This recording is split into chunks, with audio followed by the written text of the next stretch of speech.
আমরা মনে করি জাহান্নামের আযাব বড় শাস্তি, আগুন বড় শাস্তি। আল্লাহর হাবিব বলেন না, সবচেয়ে বড় শাস্তি হবে যদি কিয়ামতের ময়দানে আল্লাহ থেকে কেউ পর্দার আড়াল থাকে, আল্লাহকে না দেখতে পারে, এটা বড় শাস্তি।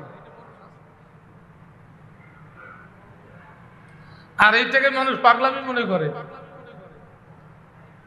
আর এইটা আমরা ইবাদত করি, এই চিন্তা আমাদের মধ্যে নাই।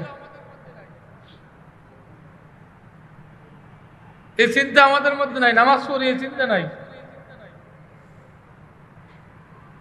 আর আল্লাহর হাবিব কত আশিক ছিলেন, এই আয়াত কানে আসার সাথে সাথে ঘুম শেষ, ভিতর থেকে কান্নার আওয়াজে থামাইতে পারতেছে না, বালিশ ভিজে গেছে, পাশের সঙ্গিনীর গায়ে পানি পর্যন্ত লাগছে। হুজুর কি বলতেছেন? সবচেয়ে বড় আযাব? বলে হ্যাঁ।